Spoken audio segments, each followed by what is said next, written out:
सुनो कहानी आसिया मैम की जुबानी में। आज आप सुनेंगे कहानी कौन सही, राजा या वजीर। बहुत समय पहले की बात है। नेपाल में एक राजा हुआ करता था। एक बार कुछ ऐसा हुआ कि एक अंग्रेज की किसी गलती पर बादशाह को काफी ज्यादा गुस्सा आ गया और बादशाह ने उस आदमी को फांसी का आदेश भी दे दिया। अंग्रेज ये सुनकर काफी घबराया। जब उसकी कोई बात राजा ने नहीं सुनी तो उसने गुस्से में राजा को अंग्रेजी में गालियां देना शुरू कर दी और राजा को बुरा भला भी कहा, किंतु राजा उसकी कोई बात नहीं समझ पाया क्योंकि उसे इंग्लिश नहीं आती थी।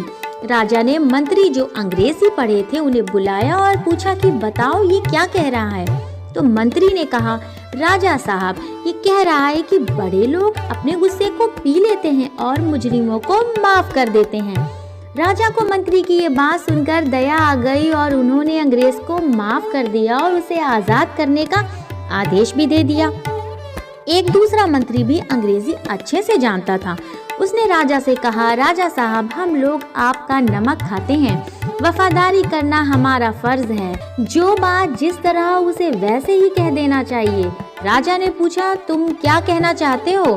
मंत्री कहता है, सरकार ये अंग्रेज ना आपको गालियां दे रहा था। राजा ने ये बात सुनकर मंत्री की तरफ से अपना मुंह फेर लिया और कहा, आपके सच से तो उसका झूठ बेहतर है।